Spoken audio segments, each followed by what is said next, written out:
Olá, esse vídeo vai ser curtinho.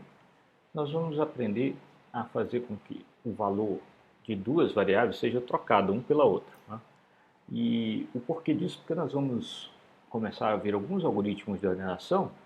E o que é ordenar o vetor? É você fazer movimentações nos valores que estão aqui para que o vetor fique ordenado. Para isso, você vai ter que, muitas vezes, realizar essa operação. É uma operação comum em ordenação. Fazer com que duas posições do vetor, que são variáveis, né, troquem de valor uma com a outra. Por exemplo, aqui ó, esse vetor não está ordenado, mas se eu pegar esse menos 10 passar para cá e pegar o 5.000 e passar para cá, ou seja, se eu trocar o valor da posição 0 com o valor da posição 7, aí ele vai estar ordenado. Então eu tenho que passar. Só que olha só, se eu puser o menos 10 aqui, a gente perde os 5.000, né? Então os 5.000 tem que ficar guardado em algum lugar, aí para depois eu devolver para cá. É só isso que a gente vai falar nesse vídeo. Bem simplesinho. Aí o próximo nós vamos ver um algoritmo de ordenação. Então vejam só. Eu já coloquei um código aqui para a gente trabalhar com ele de exemplo.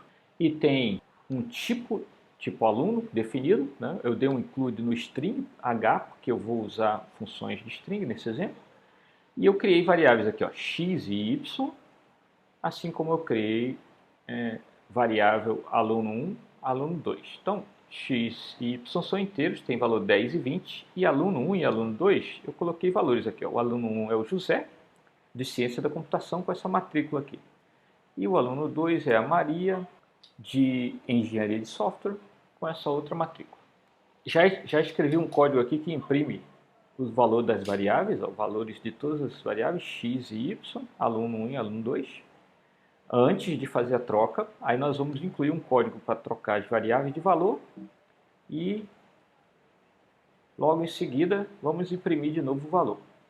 Então, eu já imprimi também aqui os resultados depois da troca e aqui no meio nós vamos fazer um código que vai trocar variáveis. Por enquanto não tem esse código, então eu vou colocar para compilar aqui, ó, e vai mostrar, ó, antes da troca o x era 10 e o y 20.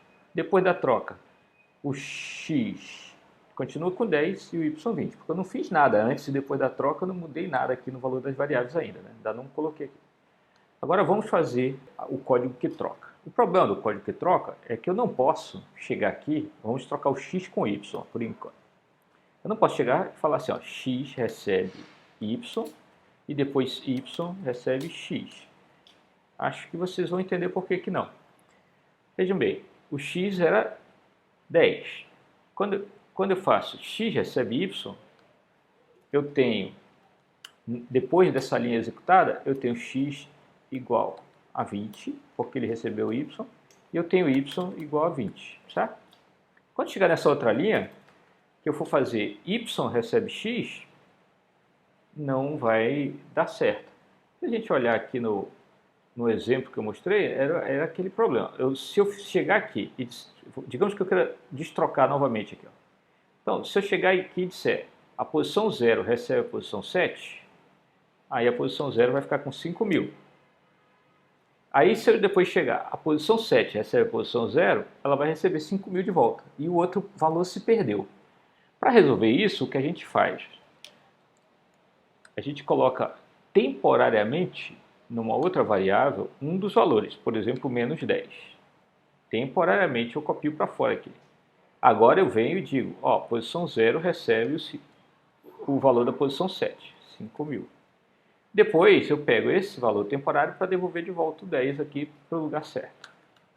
Aí eu faço a troca. Então a troca precisa de uma variável temporária para ajudar na troca. Esse é um procedimento extremamente comum em programas. Então é uma daquelas coisas que você vai aprender e vai fazer muitas vezes na vida. Eu vou criar aqui tanto um tmp int, que eu vou chamar aqui, que vai ser nosso temporário para fazer as trocas de inteiros, como eu vou criar um tmp aluno. Vou colocar aqui na mesma linha, tmp aluno. Okay. Então eu tenho duas variáveis temporárias.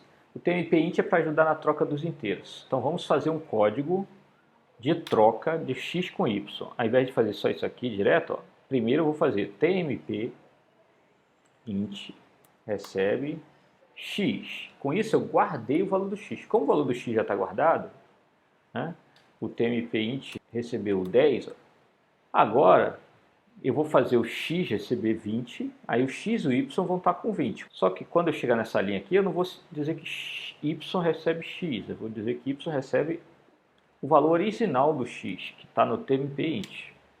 Então, basicamente, minha troca de variáveis é feita desse jeito. Isso aqui você pode só prestar atenção, é bem simples, rastrei e você vai ver que funciona. Com isso aqui eu consegui passar por esse código fazendo o x que valia 10 estar com 20 e o y que valia 20 estar com 10. Troquei. Um estava 10, outro 20, depois saiu, um está 20 e o outro 10. Para structs, aproveitando aqui, vamos fazer a troca também para as structs. Eu tenho o tmp aluno, que é a variável que eu criei temporária, eu vou dizer que ela recebe o valor de aluno 1. Com isso eu guardei os dados de aluno 1. Aí eu posso copiar. E aí uma coisa que eu já comentei com vocês, struct, mesmo que tem string dentro, né, você consegue copiar de uma vez assim, aluno 1 recebe aluno 2. Isso faz parte da sintaxe, né, da linguagem C. Ele permite que uma struct, que seja de um tipo qualquer, receba o valor de outro struct do mesmo tipo. Com isso, eu perdi o valor original de aluno 1, que estava na variável aluno 1, mas eu deixei uma cópia, né? Em computação a gente chama de backup.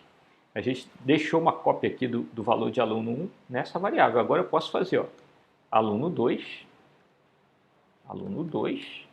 recebe tmp aluno. Assim o aluno 2 vai ter seu valor atualizado.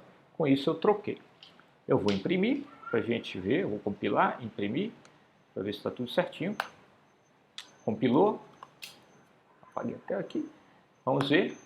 Então, antes da troca, o valor de x antes da troca era 10 e y 20. Agora, eu troquei de valores. O x está com 20 e o y com 10. No caso dos alunos aqui, o aluno 1 era José, Ciência da Computação, matrícula 2011001. E o aluno 2 era Maria. Agora, depois da troca, o aluno 1 é Maria, do curso de Engenharia de Software, matrícula 99 não sei o quê, e o aluno 2 agora é o José. Então nós fizemos as trocas das variáveis. Você poderia querer, mas não tem muito sentido, fazer essa troca aqui, da struct, campo a campo. Trocar os nomes, os cursos e depois as matrículas. Muitas vezes eu vejo gente fazendo isso e isso não é necessário. É uma struct, você pode fazer a cópia de uma vez, como a gente fez aqui. Então não precisa fazer campo a campo. Se fizesse campo a campo, ia dar o mesmo resultado, só que você ia ter que fazer 3 comandos de cópia, ia dar um pouquinho mais de trabalho só. E o código ia ficar mais feio. E ainda tem outra coisa, né? Se você tentar copiar o campo nome, o aluno.nome, não dá para copiar assim, aluno, quer ver? tmp aluno.nome não pode receber, assim como o comando recebe, o aluno1.nome. Você não consegue fazer isso. Você teria que usar o strcpy. Para os dados do tipo vetor de caracteres, você tem que dar strcpy. Mas quando o vetor de caracteres está dentro da struct, aí não tem problema. Se você copiar de uma vez aqui, funciona. É bem curioso isso. Isso é uma peculiaridade da linguagem C. Na maioria das linguagens, só para vocês saberem, quando você quer que uma string receba o valor de outra, é só colocar o comando recebe que funciona. Eu diria que isso foi uma infelicidade do pessoal da linguagem C não ter deixado esse comando pronto, né? Um vetor de caractere recebe outro. Mas, bom, fizeram assim, tomaram essa decisão, a gente tem que seguir a sintaxe. Então, se eu fosse copiar campo a campo, não é preciso, né? Mas eu ia fazer assim. Depois, ia fazer a mesma coisa para o campo curso. E depois ia fazer a mesma coisa para a matrícula. Matrícula não precisa de strcpy porque não é string. Essa linha tem um efeito parecido com essas três aqui. A única diferença é que o strcpy ele copia olhando as strings letra a letra até achar o barra zero e para. Enquanto que esse comando de copiar struct, ele sabe o tamanho das structs e ele copia aquela quantidade de bytes sempre. Lembrem, a string, a gente considera que ela termina quando a barra zero, mas quando você cria o vetor de caracteres, você costuma estimar o máximo. Por exemplo, eu sempre digo que os nomes têm 50 bytes aqui, né? E o curso tem 30, né? Essa struct toda tem 88 bytes. Então vejam a diferença.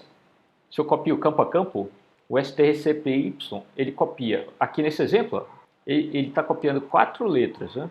Mais o barra zero. Então ele está copiando 5 letras daqui para cá. Então, a mesma coisa aqui embaixo. Ó. Quando eu copiar para tmp aluno, o aluno 1.nome, tmp aluno.nome, aluno1.nome, lá só tem escrito José. Então ele vai copiar as 4 letras de José e o barra zero. Então ele vai mover 5 bytes daqui para cá. Esse aqui vai mover o tamanho da string que fala o curso dele, que é ciência da computação, mais 1 byte para ser o barra zero. Né? E esse aqui vai mover 4 bytes. Então aqui ia mover uns 20 e poucos bytes com esses 3 comandos. Se eu der só esse comando aqui, vai mover o tamanho da struct todo, que aí seriam 88 bytes, é o tamanho dessa struct. De qualquer modo, nós vamos ver que quando você está trocando valores entre structs, o costume é fazer assim, tá? Não faz campo a campo não, faz assim. Direto só, uma struct recebe a outra. Esse é o mais costumeiro. E quando você... Então você não faz campo a campo, aqui não é o de praxe, tá? Vai dar o resultado? Vai, mas o programa fica mais feio, né? Várias linhas para copiar, um campo a campo, a struct, né? É mais simples fazer desse jeito aqui. Inclusive, porque se um dia você modifica a struct, coloca mais campos nela, o seu código continua bonitinho, copiando todos os campos. Fica fácil de dar manutenção. Então, esse é o jeito mais usual. Mais importante, nós aprendemos a trocar valor de variáveis. Eu dei um exemplo com struct, com int, mas serve para qualquer coisa. Você quer trocar floats, né, de valor, um float para outro, você tem que ter um temporário para receber e aí faz a troca, do mesmo jeito que eu fiz aqui. Rastreiem esse código, se vocês ficaram com qualquer dúvida, vocês também, que são alunos, aí podem entrar em contato comigo pelos canais da disciplina.